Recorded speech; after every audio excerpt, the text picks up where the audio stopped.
ఎదురూరు విష్ణువర్ధన్ రెడ్డి గారు మన ముందర ఉన్నారండి. సార్, తెలుగుదేశం పార్టీ ఖచ్చితంగా గెలుస్తుంది అన్న ఆశాభావాన్ని ప్రజలు వ్యక్తం చేస్తున్నారు. దీనిపై మీ స్పందన? ఖచ్చితంగా తెలుగుదేశం పార్టీ గెలవడానికి లోకేష్ గారు కానీ చంద్రబాబు నాయుడు గారు కానీ దస్తగిరి అభ్యర్థిత్వాన్ని స్థానికుడైనటువంటి దస్తగిరిని నియమించినప్పుడే ప్రజలు ఒక నిర్ణయానికి వచ్చారు, భారీ మెజార్టీతో గెలిపించాలని. ఎందుకంటే గతంలో కూడా మా ఆధ్వర్యంలో తెలుగుదేశం పార్టీకి ఎంపీటీసీలు అయితేనేమి, ఇండిపెండెంట్ అభ్యర్థులు అయితేనేమి, సర్పంచులు అయితేనేమి దాదాపు 38 మంది ఏకగ్రీవంగా ఎన్నిక కాబట్టినటువంటి నియోజకవర్గం కోడుమూరు నియోజకవర్గం. ప్రజల ఆధారాభిమానాలు ఈరోజు ఆయనకు దస్తగిరికి, నాగరాజుకు మద్దతు కోడుమూరు నియోజకవర్గంలో దాదాపు 50,000 మెజార్టీ పైన దాటుతుందని చెప్పి ప్రజలు ఉన్నట్టు వినికిడి. అది వాస్తవమో కాదో పత్రిక వాళ్ళకు కూడా బాగా తెలుసు. ఖచ్చితంగా గెలుస్తారనేది వాస్తవం. సార్, మరి కోడుమూరు నియోజకవర్గంలో విష్ణువర్ధన్ రెడ్డి గారి హవా అంటే వారి యొక్క ప్రభావం చాలా ఉంది. ఎందుకంటే ఎన్నో ఏళ్లుగా టీడీపీ సీనియర్ నాయకుడిగా మీరు ఉన్నారు, ఎన్నో సేవలు అందించారు. మీ ఇంపాక్ట్ ఇంకా ఉందంటారా ప్రజల్లో? నాది ఇంపాక్ట్ ఉంది నేను చెప్పడం లేదు. నాకు ఈరోజు పదవి లేదు, నేను ఇన్ఛార్జి కాదు. ఒక్క విష్ణువర్ధన్ రెడ్డికి మాత్రమే ఉన్నాను.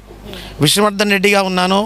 ప్రజలు తెలుగుదేశం పార్టీకి మద్దతు విష్ణువర్ధన్ రెడ్డి నాయకత్వంలో పనిచేయాలని చెప్పి ప్రజల్లో ఉన్నటువంటి భావన తప్ప నా హవాని నేను చెప్పడం లేదు. ప్రజల మనోభావాలకు దగ్గరగా ప్రజల ఆకాంక్షలు నెరవేర్చే వ్యక్తిగా ప్రజలు నన్ను ఆదరిస్తున్నారే తప్ప వేరే ఉద్దేశం కాదు. తెలుగుదేశం పార్టీ బలోపేతంగా ఈరోజు వైఎస్ జగన్మోహన్ రెడ్డి అనే రాక్షస కిరాతకుడిని ఈ రాష్ట్రం నుంచి తరిమి వేయకపోతే, ఈ దుష్ట పరిపాలన నుంచి రాష్ట్రాన్ని కాపాడకపోతే రేపు భవిష్యత్తు లేదు ఆంధ్రప్రదేశ్కు. చంద్రబాబు నాయుడు నాయకత్వం అవసరం అని చెప్పి ప్రజలు తండోపతండాలుగా ఈరోజు వస్తున్నారు. చంద్రబాబు నాయుడు హవా కానీ నా హవా కాదని చెప్పి నేను చెప్తున్నాను. సో ప్రజల అభిమానం ఇప్పటి వరకు ఉంది కాబట్టి మరి విష్ణువర్ధన్ రెడ్డిని వారు ఎన్నుకున్న పార్టీ టీడీపీ పార్టీని ఆదరిస్తున్నారు. ఒక పక్క చంద్రబాబు అందిస్తున్నటువంటి అజెండా అయితేనేమి, వారు చూపించినట్టు గతంలో వారు చూపించినటువంటి అభివృద్ధి అయితేమి, వాటన్ని దృష్టిలో పెట్టుకొని ప్రజలు ఇప్పటికీ తెలుగుదేశం పార్టీ పైన అభిమానంతో ఉన్నారు, ఆసక్తితో ఉన్నారు. ఖచ్చితంగా తెలుగుదేశం పార్టీ గెలుస్తుందని మరి టీడీపీ అధికార పార్టీ సీనియర్ నాయకులు విష్ణువర్ధన్ రెడ్డి గారు తెలియజేస్తున్నారు. సో మరి విష్ణువర్ధన్ రెడ్డి గారు, మీరు చాలా కాలం నుంచి ఆ పార్టీ సీనియర్ నాయకులుగా ఉన్నారు, కోడుమూరు ప్రజలతో మమేకమై ఉన్నారు. మరి మీ మీద చాలా అభిమానం కూడా పెంచుకున్నారు కోడుమూరు ప్రజలు. మరి వారి యొక్క సమస్యల్లో ఇంకా విపరీతంగా ఉన్నటువంటి సమస్యలు ఎప్పటికీ పరిష్కారం కానీ చాలా చాలా లాంగ్ ప్రాబ్లమ్స్ ఉన్నాయి, వాటిపై మీ స్పందన ఏమిటి? అది వాస్తవమ్మా. కోడుమూరు నియోజకవర్గానికి గుండ్రేవల ప్రాజెక్టు అవసరం అని చెప్పి గతంలోనే నేను 20 టీఎంసీలతో నిర్మించాలని చెప్పి సుంకేశ్ల బ్యారేజ్ దగ్గర, గూడూరు దగ్గర పెద్ద ఉద్యమం చేపట్టడం జరిగింది. అప్పుడు కిరణ్ కుమార్ రెడ్డి గారు ఈ ఉద్యమానికి తట్టుకోలేక సర్వే అని చెప్పి 56 లక్షల రూపాయల సర్వే అని చెప్తే అప్పుడు పూర్తి చేస్తారు కదా కాంగ్రెస్ గవర్నమెంట్ అనుకున్నాం. కానీ ఆ ప్రాజెక్టు పూర్తి చేయలేదు. అదేవిధంగా చంద్రబాబు నాయుడు గారు వచ్చిన తర్వాత ఆ ప్రాజెక్టు నిర్మాణము వేదావతి నిర్మించాలని చెప్పి శాంక్షన్ చేయడం జరిగింది. జగన్ పరిపాలనలో అది ఆగిపోయింది. భవిష్యత్తులో ఈ 2 ప్రాజెక్టుల నిర్మాణానికి ప్రజల మద్దతుతో ఖచ్చితంగా ప్రభుత్వం పైన ఒత్తిడి తీసుకొని వచ్చిన చంద్రబాబు నాయుడు గారు సిద్ధంగా ఉన్నాడు. వీళ్ళు ముఖ్యమంత్రిని చేయడం, ప్రాజెక్టు నిర్మాణం జరగడం ఆవశ్యకం. అదే కాకుండా ప్రత్యేకంగా కోడుమూరు మండలంలో మంచినీటి సమస్య తీవ్రంగా ఉంది. దానికి శాశ్వత పరిష్కారానికి ఇంటింటి కొలాయిది కాకుండా అక్కడ గాజులు తిన్న ప్రాజెక్టు నుంచి కూడా ప్రత్యేకంగా కోడుమూరికి 10-12 కోట్ల రూపాయలు అనగానే ప్రత్యేకంగా నీటి వనరులు ఏర్పరిచేది మొదటి సమస్య. రెండవది వచ్చేసి 14 చెక్ డ్యామ్ల నిర్మాణం హంద్రిని వెంట నిర్మించాలనేది ఒక ప్రతిపాదన ఉంది. దాన్ని ఖచ్చితంగా పూర్తి చేపిస్తాం.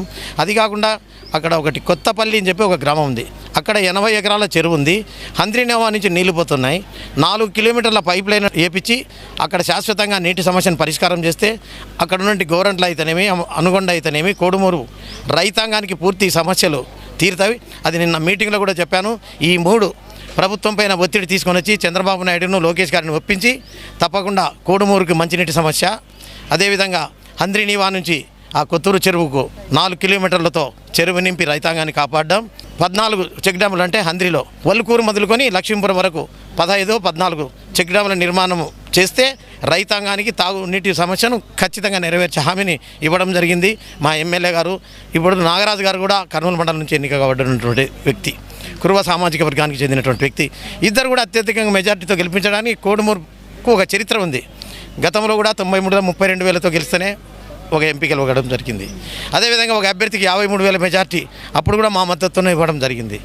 ఇప్పుడు పూర్తి స్థాయిలో కోడుమూరు నియోజకవర్గ ప్రజలకు స్వేచ్ఛా వాతావరణంలో ఇటువంటి అవకాశం భవిష్యత్తులో మాకు రాదని చెప్పి ప్రజలు మీరు స్పందన చూడండి. ఈరోజు నామినేషన్కి వస్తే సందులు పట్టవు, రోడ్లు ట్రాఫిక్ పెద్దపాటు దగ్గర నుంచి వస్తుంటే కూడా ఆ స్పందనను చూసి అర్థం చేసుకోవచ్చు. ఆ 53,000 మెజార్టీని మాది కాదు, మా కృషి కాదు, ప్రజలే ఓట్లు వేయాలని సిద్ధంగా ఉన్నారు అనేది మాకు అర్థమవుతా ఉంది. భగవంతుడి దయ ఎట్లుందో మాకేం తెలియదు. కోడుమూరు నియోజకవర్గ అభివృద్ధి మాత్రం చంద్రబాబు నాయుడు, లోకేష్, ఎంపీ నాగరాజు గారు, దస్తగిరి గారి ఆధ్వర్యంలో తప్పకుండా పూర్తి చేస్తారని చెప్పి మరి దస్తగిరి గారు ఇక్కడే ఉన్నారు. సార్ దస్తగిరి గారు, మరి చెప్పండి, ప్రచారంలో మీరు ఏ ఎజెండాతో వెళ్తున్నారు? ప్రచారంలో మేము సూపర్ 6 పథకాలు నారా చంద్రబాబు నాయుడు గారు ప్రవేశపెట్టినటువంటి సూపర్ 6 పథకాలను ఇంటింటి ఊరూరు ప్రతి ఒక్కరికి తెలియజేస్తూ విష్ణువర్ధన్ రెడ్డి గారి సారథ్యంలో నడుచుకుంటున్నాము. ప్రతి ఒక్కరి స్పందన కూడా చాలా పాజిటివ్గానే ఉంది.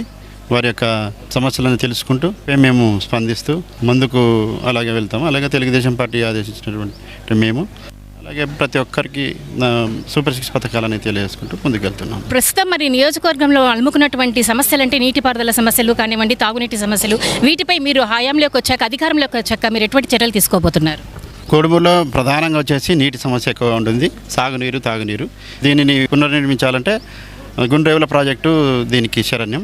దాదాపు 20 టీఎంసీల కెపాసిటీ గల ప్రాజెక్ట్ అది. దాన్ని నిర్మిస్తేనే మన రాయలసీమ సస్యశ్యామలం అవుతుంది.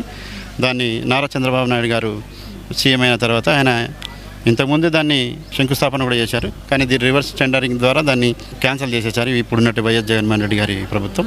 కానీ ఈసారిగిన చంద్రబాబు నాయుడు గారికి వచ్చారంటే ఖచ్చితంగా దాన్ని పునర్నిర్మిస్తారని తెలియజేస్తున్నాము. సో మరి ముఖ్యంగా ఇంకా ప్రజల్లో నుంచి ఎటువంటి సమస్యలు మీరు ఎక్కువగా అధికంగా వింటున్నారు? తాగునీటి సమస్య కాకుండా, ఇరిగేషన్ కాకుండా వలసలు ఎక్కువగా ఉన్నాయి, నిరుద్యోగము, ఉపాధి ఇలాంటి రంగాలు అయితే పరిశ్రమలు కానీ ఎక్కడ ఏమీ లేవు. కానీ దాన్ని ఖచ్చితంగా చంద్రబాబు నాయుడు సార్వత్రికంగా గెలిచిన తర్వాత దాన్ని చేయడానికైనా కృషి చేస్తారు. మా సార్ గారి ఆధ్వర్యంలో కూడా మేము ముందుకెళ్తాం. తొలిసారిగా మీరు అసెంబ్లీలో గెలిస్తే అడుగు పెట్టబోతున్నారు. మరి దీనిపై మీ స్పందన ఏంటి? ఎలా ఫీల్ అవుతున్నారు? దీనికి ముఖ్య కారకుడు మా విశ్వనాథ్ సార్ గారు, చంద్రబాబు నాయుడు గారు సారు మాకు బీఫామ్ ఇచ్చారు. ఖచ్చితంగా మేము చాలా హ్యాపీగా ఉంది. మేము ప్రజల సమస్యలను తెలుసుకొని వాటిని అసెంబ్లీలో మేము గలం విప్పుతామని తెలియజేస్తున్నాం. దస్తగిరి గారు చెప్పిన విషయాలు విన్నారు కదండి. మరి తాగునీటి, సాగునీటి సమస్యలు ఖచ్చితంగా మేము పరిష్కరించబోతాం. మా పార్టీని అధికారంలోకి వస్తుందని తెలియజేస్తున్నారు. అలాగే